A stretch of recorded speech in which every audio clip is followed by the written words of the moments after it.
భువనగిరి శాసనసభ్యులు కుమ్మం అనిల్ కుమార్ రెడ్డి ఆధ్వర్యంలో పోచంపల్లి మండలం మున్సిపాలిటీకి చెందిన నాయకులు పద్మశాలి జిల్లా వర్కింగ్ ప్రెసిడెంట్ కడక రమేష్, కౌన్సిలర్ దారెడ్డి, మంత్రి వేణుగోపాల్ రెడ్డి, మాజీ ఎంపీటీసీ కట్టం కరుణాకర్ రెడ్డి తదితరులు 150 మంది బీఆర్ఎస్ పార్టీని వీడి కాంగ్రెస్ పార్టీలో చేరారు. సరే, చాలా సంతోషం. సరే, ఈరోజు దాదాపు 3 నెలలు గడిచిపోయింది, కాంగ్రెస్ ప్రభుత్వం వచ్చింది.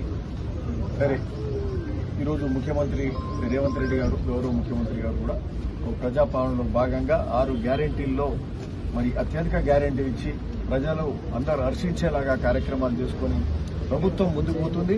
సరే, ఈ ప్రోగ్రాంలో ఒకటి రాజకీయమైన అవసరాలు కూడా ఉంటాయి.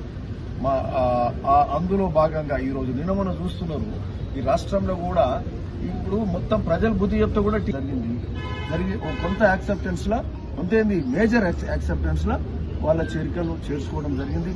సో ఎందుకంటే వచ్చేది ఇప్పుడు ఎట్లుంటుందంటే ఓసారి రాజకీయంగా కొంచుకుంటున్నాము, పదవులు ఇది ఇస్తాం అది ఇస్తామని ఏం లేదు. ఆ రోజు వాళ్ళ మెరిట్లను బట్టే వాళ్ళకు టికెట్ ఇచ్చినా బీఫామ్ ఇచ్చినా జరుగుతుంది. సో ఇది clarity.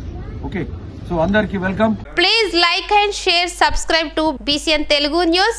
Please like, share and subscribe to BCN Telugu News.